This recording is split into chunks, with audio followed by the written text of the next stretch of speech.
I haven't even thought about it. I couldn't tell you how many games we have left or not. Be honest with you, I just show up and ready to go every day, kind of. Alex, what goes into being, I guess if I get two out here, like 35% of y'all's runs this year have been after 2 outs. I mean, what goes into that? Yeah, I mean, I'd say a lot of it has to do with your approach, and then a lot of it's, I guess, approach and mindset can go hand in hand. But it's just, in my opinion, it's a toughness kind of deal, and it's a determination up there. Like, no way this guy's going to get me out.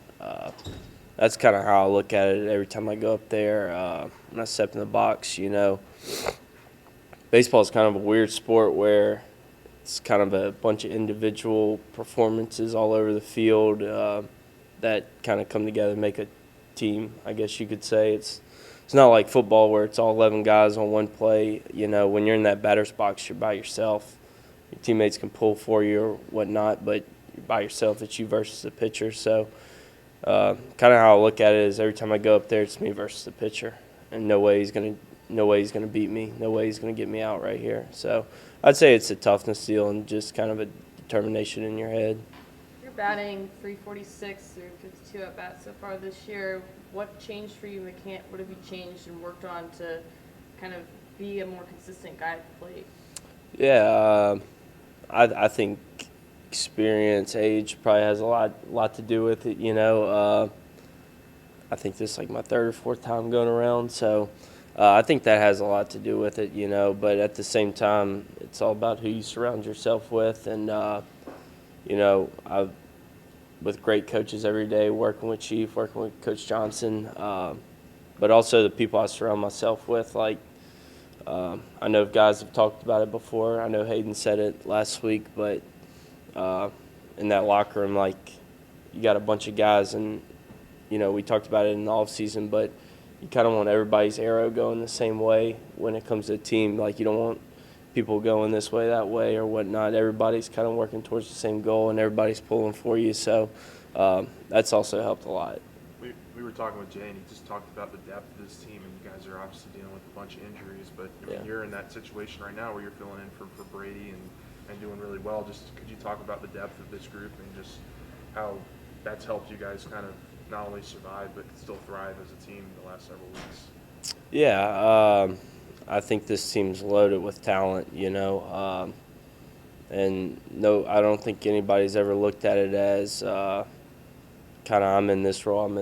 It's just a bunch of competitors on this team, and everybody wants to be in there doing well. So, and everybody wants to compete. We got a lot of winners on this team, so nobody really looks at it as like, oh man, this guy's down, we're done. It's just next guy up, and let's compete and let's go. Like, you put your best 9 out there, we'll put ours out there, and let's go. As someone who's caught typhoid for quite some time, what's changed about him this year? How have you seen him grow? Yeah, I saw some people saying, like, I saw some stuff or guys were talking about it like, man, that was Ty's best outing. But when you really look at it throughout the season, like, I don't think he's really had a bad outing. Mm-hmm. Like, he might have gave up a 2-run homer or whatnot, but then you look back at it and, like, man, he went all the way into the 5th inning. He saved our pen.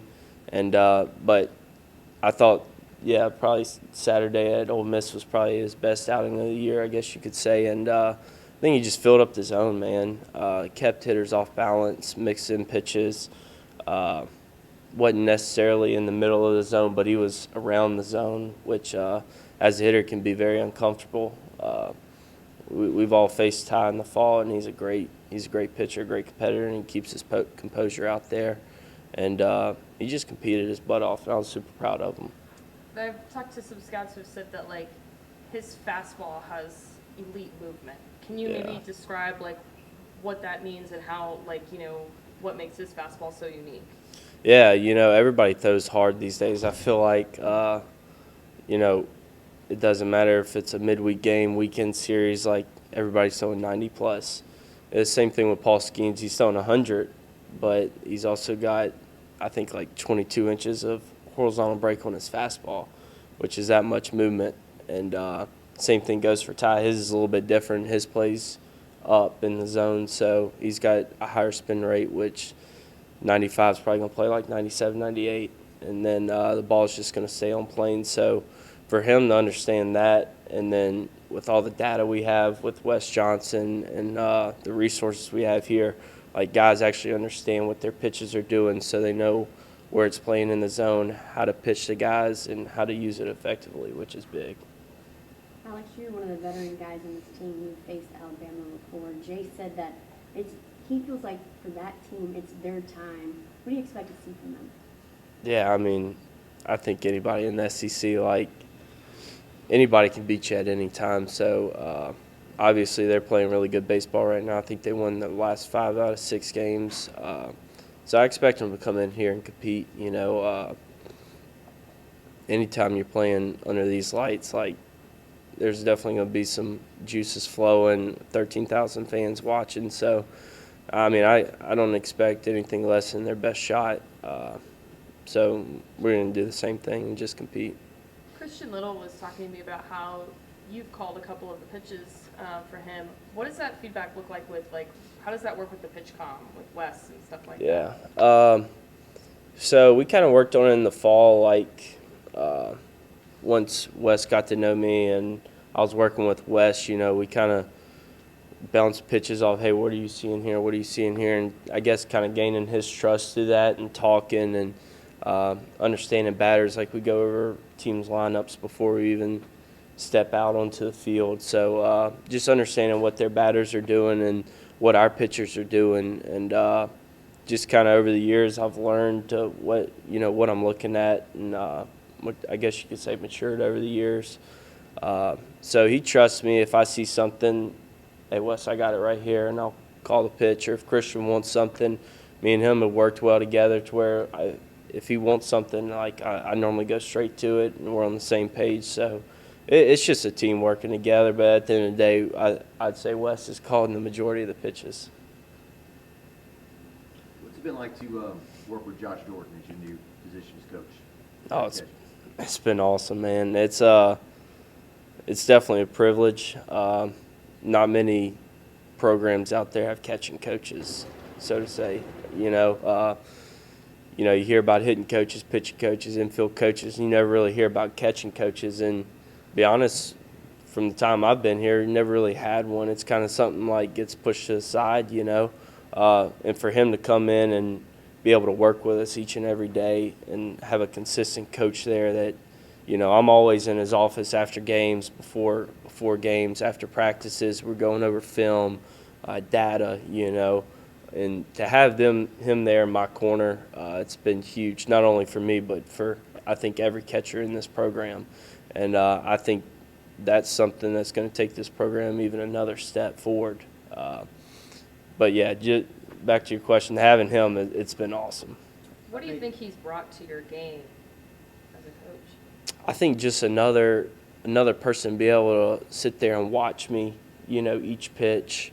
And it's not – at times I felt like in my career was more me going back and trying to correct myself, or even reaching to other sources outside of here, trying to get feedback. Like my high school baseball coach, Jacob Fisher, he was one of my coaches growing up, taught me a lot. And I'd always bounce ideas off of him. And then to have a guy on your own staff who is very knowledgeable about the position and baseball in general, I think just having a consistent person that could be like, hey, why don't you try this, you know? And it's not just you trying to correct yourself, if that makes sense. That's helped a lot. I think we were at a practice before you played Texas. Y'all were maybe having trouble with something for a second. Y'all were laughing and having a good time. And Yeah. You said something like, this season's way too long, way too hard for us to be uptight all the time, right? Yeah. Important to have some levity here and there. Yeah. I think this team and our coaches as well do a great job of, I mean, this is a super stressful game, you know. When you play at a program like here and you got a lot of eyes on you, I mean, down to the media, you know, you got a lot of eyes on you at the time. It can be stressful at times, you know. It's super intense, and to be able to, after games, or even during practices, to kind of I wouldn't say relax and let off the pedal, but to give your mind some ease. I try to always be loose at all times, even during games, even if that can help guys. Like if y'all see me at practice, I'm probably laughing, joking around, and that's something our coaches do a really good job at as well. Do you consider? How about you just health-wise? I mean, obviously, I think back to you last year, year before that, just Yeah. obviously it's paying off, right? We're seeing the production of the play, longevity in the games. Just how different it is for you to be that guy now? Yeah, man. I don't think catching I've ever been 100% ever. I mean, you're playing a position where guys are throwing 100 miles per hour. Foul tips are always hitting you. So, I mean, you're always a little beat up, but it's just something you put in the back of your mind as part of the position. I grew up playing football, so a high contact sport, and that's why I played catcher, because you're always in the play. I always thought like playing outfield or something was kind of boring, so it's part of the job, I guess. And I mean, you're always going to be beat up. Nobody's ever 100% probably, but it's just part of the game. It is what it is. It's helped a lot. It's helped me stay on the field, I found myself in the dugout all last year, watching. So I kind of took on a new role in the dugout and trying to be a leader there, but actually playing in the games, like it's definitely given me a boost of, I guess, energy, and something to look forward to. It was a grind, man. Me and Beloso and Dugas were in the training room all summer, man. And I don't think if it wasn't for those guys in there and our training staff, it'd have been tough, But having somebody to go through it with you in the recovery process after surgery, a guy like Beloso and Dugas in there, it helped out a lot. But being healthy it also helps. Cade said that y'all were like left leg buddies or something, or Yeah, he was on crutches. I was on crutches, and it was kind of sad looking at it, but it is what it is. I enjoyed it. You didn't play football, Zachary, did you? I did. You played for Peru? Yes, sir. What was that like? It was a grind, but no, I enjoyed football a lot. That's something, like if you ask my dad, I think on every vacation we probably had a football with us, and if we even on baseball tournaments, we'd stop at the gas station, fill up. We were outside throwing the football. We go to the beach, we're outside throwing the football, and that's kind of how I was raised on the football field as far as mindset, toughness. That's where I was raised at. So a lot of being a catcher just originates from football. were you a quarterback? Yes. I had one more question. I think like we talked about this, I think a few weeks ago. Do you consider yourself the bunt king? And what goes into a successful bunt? I would say there's a lot of practice that goes into it, and it's something I take pride in. Whatever's going to help my team win. I don't have an ego out there. So, if coach tells me to take, I'm going to take. If coach tells me to lay down a bunt, I'm going to lay down a bunt. And, I don't really care for the results,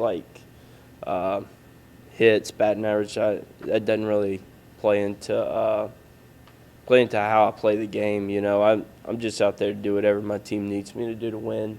And if it means bunting or being the bunt king or whatever, I'll do it happily.